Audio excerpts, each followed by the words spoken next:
Am ajuns pe strada Academiei într-o după-amiază liniștită, când lumina blândă a orașului se lovea de zidurile vechi și părea că dezvăluie alte timpuri. Printre clădirile agitate ale Bucureștiului am zărit silueta bisericii Sfântul Nicolae dintr-o zi, ca un colț de pace rămas neatins de grabă și zgomot. De cum am pășit în pridvorul brâncovenesc, susținut de cele 6 coloane zvelte, am avut senzația că intru într-o poveste. Zidurile sale, decorate cu șiruri de cărămidă zimțată și arcade elegante, păstrau o noblețe rară, ca și cum timpul ar fi știut să le respecte. M-am oprit o clipă și am privit cu mirare spre biserică. Numele ei, dintr-o zi, mi se părea incredibil, o bisericuță ridicată într-o singură zi, cu secole în urmă, de Neagul Postelnicul, strămoș al Mariei Brâncoveanu. Aici, legenda se împletea cu istoria, iar fiecare pas părea să mă poarte într-un trecut încă viu. Înăuntru, liniștea avea ceva sacru.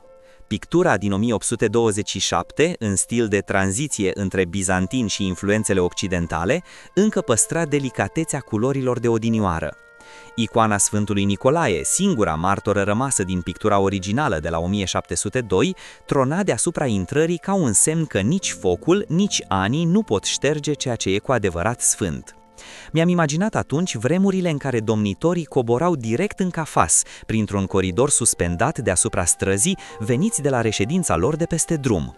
M-a cuprins o emoție stranie, eram exact în locul unde pașii lor răsunaseră odinioară. Biserica purta pe ea urmele istoriei, incendii, restaurări, momente de glorie și ani de tăcere. A trecut prin mâinile meșterilor brâncovenești, prin rugăciunile comunității albaneze, prin vremuri tulburi și renașteri neobosite, dar azi strălucește din nou. Restaurată cu grijă între 2004-2012, biserica pare o bijuterie readusă la viață. Turla brâncovenească, ca tapeteasma veche, fresca curățată până la esența ei, totul respiră un respect profund pentru trecut. Și poate cel mai emoționant moment a fost când am pășit în fața icoanei Maicii Domnului Paramithia, copie în mărime naturală a icoanei făcătoare de minuni de la Vatoped. Era o liniște aparte acolo, ca și cum fiecare rugăciune spusă ar fi plutit încă în aer. În curtea mică, cu ziduri albe și ferestre arcuite, am simțit că acest loc nu este doar o biserică, ci un suflet, un refugiu, un fragment din Bucureștiul care încă își amintește de unde a pornit. Astăzi aici se adună copii, tineri, artiști, credincioși, oameni care caută liniște. Se țin concerte, piese de teatru, ateliere, întâlniri duhovnicești, pelerinaje, biserica trăiește, respiră, renaște în fiecare zi.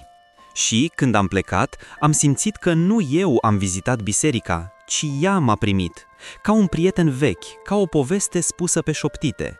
Un loc în care tradiția nu este doar o amintire, ci o prezență. Acolo, la Sfântul Nicolae dintr-o zi, am simțit că Bucureștiul încă mai are colțuri unde timpul se oprește. Rămâi aproape. Următoarea poveste te așteaptă.